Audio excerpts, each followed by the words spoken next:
Yeah, I have to make a U-turn because he's blocking the road.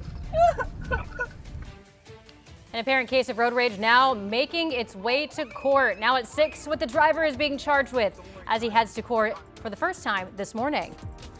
Plus, shocking new video out of Warm Springs as crews fight to contain the bench fire. Just how many people in the area are under evacuation orders as the fire continues to spread. And the Blazers have finally agreed to meet with the Portland City Council about the Moda Center. All the upgrades the team wants to make to the aging arena ahead. And when you think of taking a joyride, you probably don't think of construction equipment. What this California man is being charged with after allegedly stealing a backhoe and driving it around town shirtless. That's all coming up as your news at sunrise starts right now.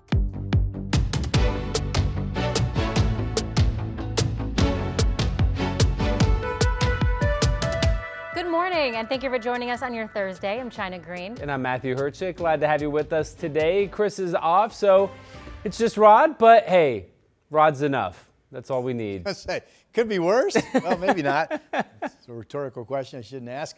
Here's our watch warning map. Good morning to you. This is the gray. Continues to be the air quality alerts for parts of Central Oregon, not including Deschutes County, and then the far eastern counties of our state. Air quality numbers this morning continuing to be unhealthy in some of the spots, but it's a mix of moderate out east as well. The yellow dots and the air, at least the reporting sites from Oregon DEQ, not that bad in Central Oregon, but keep in mind, we don't have actual reporting sites near all of those fire zones. Here's Seaside Live for you. Partly cloudy skies. Nice morning along the coast. There's the rising sun. We obviously have some cloudiness this morning, but this will go on to be a mostly sunny day, very similar to what we had yesterday.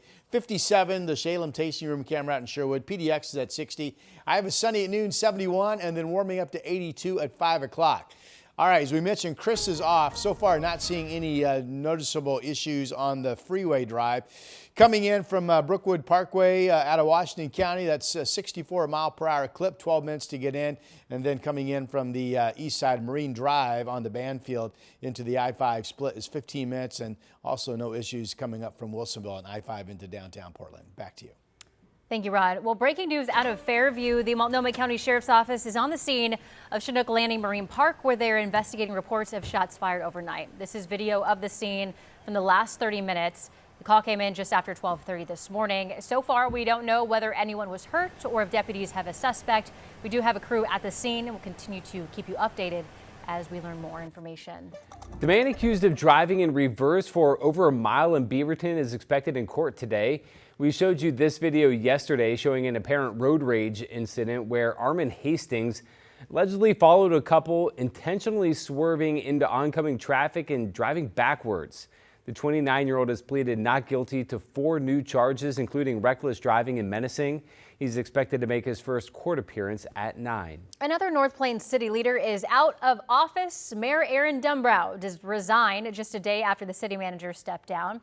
And he was just elevated from city council last year after the previous mayor resigned. So that makes a total of 2 mayors, 3 city councilors who have resigned in the past year, along with several city staffers, including interim city manager Gary Marks, who left the job Tuesday after only a week.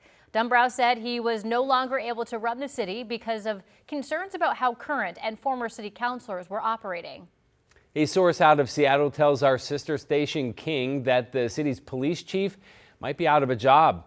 Mayor Katie Wilson started sharing her plans with other top officials regarding the future of the police department. The source said the mayor planned to meet with Sean Barnes, where she intended to inform him of her decision to make a change in police leadership. This all follows the deadly shooting at a popular event on Sunday. And in an update to that shooting, investigators are now saying that the bullets that killed 2 people are not from the gun of the 15-year-old they arrested. They say possibly 4 weapons were involved. Prosecutors want to move this case against the teenager to adult court. A judge will decide that at a hearing which is expected later this morning. Well, crews are making some progress on the bench fire south of us. It's threatening homes in and around the Warm Springs Reservation. That fire now over 20% contained. Alma McCarty spoke with tribal leaders about their concerns. I'm told nearly 3,000 people live on the reservation, and this fire has impacted the vast majority, still under a level 3 evacuation notice as firefighting continues.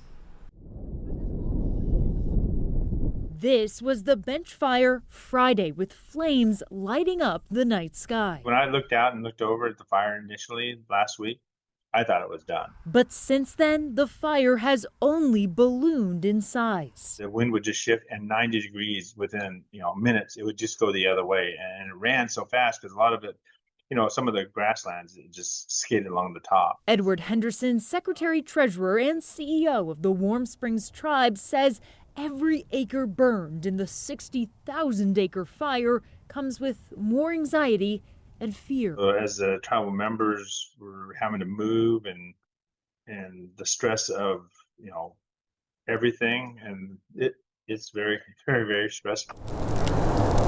With 80% of the population under evacuation orders, we've heard this week from those directly impacted. When the evacuation alert came at a level 2 for us to get ready to go, I made a decision myself as a prior firefighter to stay here in my home and make a stand to protect it. Those firefighters are risking their life and their safety to help us. And in my own words, I'm very thankful and I'm very grateful to them. This community eager to see progress and containment, with more than 800 personnel dedicated to the bench fire. There's a recovery fund set up by the Confederated Tribes of Warm Springs. We'll have a link to it on KGW.com. That page also includes other ways to help and who to contact for donation drop-offs or to volunteer. Alma McCarty, KGW News. Meanwhile, Oregon's Department of Forestry says nearly 1.8 million acres have burned this season. That's roughly 19 times the size of the city of Portland. Now, one of the wildfires we've been tracking, the Grasshopper Fire, is burning southeast of Mount Hood in Wasco County. The governor invoking an act for that fire, which allows her to send extra help. It's the 11th time she's done that so far this season. And here's a map of the evacuation zones with more than 2,000 people under level 3 go now evacuation notices. This fire was just 4,500 acres on Sunday and is now closing in around 20,000 with no containment. Firefighters from all over are helping battle some of the largest fires in Oregon, including aircraft flown in by a team based in Colorado Springs. They've been flying out of Klamath Falls since early this month, dropping fire retardant to slow the flames' forward progress. So far, the crew says it's made about 75 drops. It's something that we love doing, protecting the community, protecting the people, and making sure that we safeguard people's livelihoods. Major Tran says his crew will be in Oregon for as long as they are needed. And developing out of Portland, a group of people with disabilities is suing the city and Multnomah County, saying if a fire breaks out, they could be left behind. The federal lawsuit accuses the city and county of not having a comprehensive plan to inform, evacuate, and shelter the thousands of people living with disabilities. One example the plaintiffs give: they say emergency alerts don't include sign language videos for people who are deaf or screen reader technology for people who are blind. Most of the lawsuit centers on an audit after the 2021 heat dome when dozens of people died, many of them with disabilities. And we found the case of a woman who died just 50 feet from her front door after being dropped off in the middle of that heat wave. And that's exactly the sort of preventable deaths we're looking to stop. The plaintiffs say they need support, people who can take them to safety if needed, and they say that the shelters need to be wheelchair accessible. The city and the county told us they don't comment on pending litigation. And as more communities across the state deal with wildfires, you may want to help those impacted, but the Oregon Department of Emergency Management is warning people not to fall for wildfire fundraising schemes.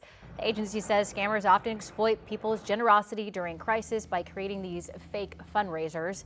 If you want to donate to wildfire victims, verify the campaign is legit first. Only give to people or organizations you know and trust. Make sure the website is legit. Avoid clicking links in emails or on social media. Never share sensitive information like your social security number. Regularly check your credit report for unfamiliar accounts or charges.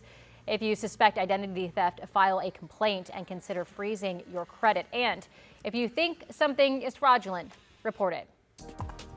Well, a last-ditch effort to save the Lloyd Center and the ice rink has officially fallen short. That's after Portland City Council rejected any and all appeals to the center's master plan. That means the mall is set to close for good on August 8th, which is a week from Saturday.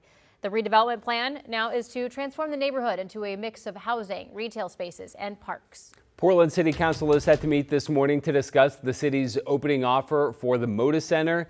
And now we've learned that Trailblazers representatives have agreed to be there. A reminder, the city and county have to approve funding in order to lock in hundreds of millions from the state. The Blazers have a lot of changes they want made, and documents sent to lawmakers in January show they want upgrades in technology, locker rooms, lighting, and concessions. And an assessment from 2024 shows the Moda Center, which opened in 1995, will need investment to stay open, saying the building is showing signs of aging. There will be a work session today on the term sheet. That's at City Hall starting at 9:30. Councilors won't be making any votes or taking any actions. Cute. A couple of tigers at the Oregon Zoo had a blast on International Tiger Day. Yesterday's international holiday was meant to raise awareness for tiger conservation. The Oregon Zoo has been a tiger conservation campaign partner with the Wildlife Conservation Society since 2012. That includes these guys, brothers Dimitri and Luca. They're amur tigers, the largest of all the tiger subspecies. I want to pet one. I know. Every time we talk about these these beasts, you're like, I want to cuddle one. I do, Okay. because they're cute. I mean, they're way cuter than, like, never mind. Where are we going with that one, Matthew? not with our group of producers. I'm staying out of it. Oh. Tigers are my favorite, I think. I just like big kitties, I'll say that. Gorgeous animals, wow. We have a nice day coming up. No marine layer. We do have some mixed cloudiness here in the valley to start, but like yesterday, as the day goes on, will become mostly sunny. And like yesterday, our coast cameras are starting off with a nice morning. You see some blue sky there. Live from Seaside, temperature outside right now, 47 degrees. Yesterday at this time, I think it was 49, so cool start. We'll drop down to Lincoln County. Again, partly cloudy as we look down to the south. That's the inn at Otter Crest showing up right there. And here's the Rose City vantage point with some cloudiness over the city right now. 60 is the current temperature. No weather-related issues this morning. 50 up in Scappoose. 54 out in Happy Valley. Good morning to you. It's 52 in Silverton, 54 in Almsville. Once again, the hazard is tied to wildfire smoke and wildfire activity. We have the fires burning in Wasco and Jefferson County. There's Madras 86 with the nearby Bench Fire producing some smoke in your area. And then we have fires out east as well. Baker City 89 under an air quality alert once again today. All right, our 7-day forecast. Nice day today, 82. Tomorrow, that one-day jump in temp, 89. And then we have a cold front that comes in on Saturday. It looks like we'll start with cloudy skies much of the morning. Eventually, the clouds will break up a little bit, but it will be a cooler day, 76. And then morning clouds potentially. Afternoon sun, 77 on Sunday. After that, we start to warm up. Monday, 86. I have us up in the 90s on Tuesday and Wednesday of next week. That's your update. Thank you, Rod.